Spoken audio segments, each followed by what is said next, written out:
Stop apologizing. The leadership power of owning your space. Let's talk about something many capable people do without even realizing it. They apologize too much. Not because something is wrong, but because they've been conditioned to soften their presence. You hear it in everyday language. Sorry to bother you. Sorry, just a quick thought. Sorry, this may not make sense. Sorry for asking. None of these statements requires an apology, and yet people say them constantly. Over time, unnecessary apologies begin to diminish confidence, weakens communication, and subtly shift how others perceive authority. An apology should mean something. When it's used too often, it loses its value. A good way to open the conversation is asking, how often do we need to apologize when we've done nothing wrong? When an apology is appropriate. Let's be clear. Apologies matter. They are important when we have actually caused harm, made a mistake, or needed to repair trust. A sincere apology can restore relationships, demonstrate accountability, show emotional maturity, rebuild credibility. But apologizing simply for speaking, asking questions, sharing ideas, or existing in a space is something entirely different. That's not accountability. That's conditioning. Characteristics of habitual apologizing. People who over-apologize often don't realize they're doing it. It becomes an automatic response to social pressure, discomfort, or self-doubt. Some common characteristics include apologizing before speaking or sharing an opinion, apologizing when asking for help or clarification, apologizing for minor delays or normal circumstances, softening statements with unnecessary apologies, seeking permission rather than asserting ideas, feeling responsible for someone else's reactions.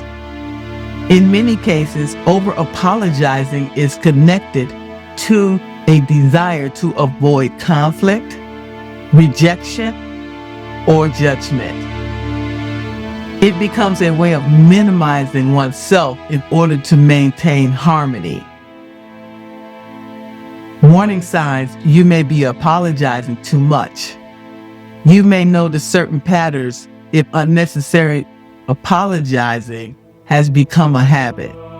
For example, you apologize even when nothing went wrong. You apologize for expressing an opinion. You feel the need to soften every statement. You apologize before asking a question. People frequently tell you, you don't need to apologize. You worry about being perceived as difficult or demanding. When apologizing becomes automatic, it slowly reshapes how people see you and how you see yourself. Over time, it can communicate uncertainty instead of confidence. The leadership impact. In leadership environments, excessive apologizing can weaken communication.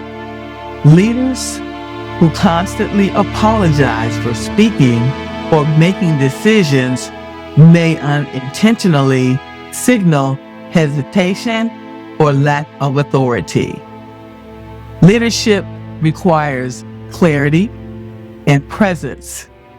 You don't have to dominate the room to lead effectively, but you do need to own your voice and your space.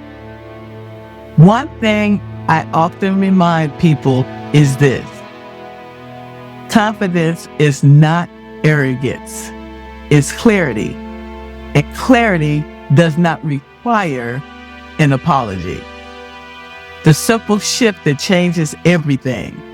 One of the most effective things people can do is replace unnecessary apologies with appreciation or direct communication.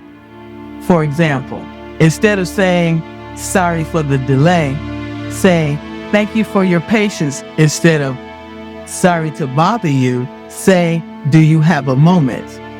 Instead of, "Sorry, this might be wrong," say, "Here's another perspective." Small shifts like these can strengthen your presence without sounding defensive or uncertain.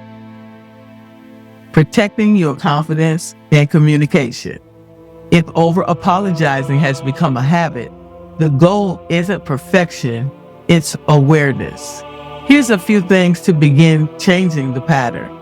Notice when you apologize automatically. Pay attention to the moments you say sorry out of habit rather than necessity. Awareness is the first step towards change. Pause before responding. Before apologizing, ask yourself one simple question: did I actually do something that requires an apology? If the answer is no, there's no need to say it. Replace apology with clarity. Speak directly. Clarity strengthens communication and prevents misunderstandings. Practice owning your voice. Your ideas, questions, and contributions have value. You do not need to apologize for participating, leading, or offering perspective. A real-world example.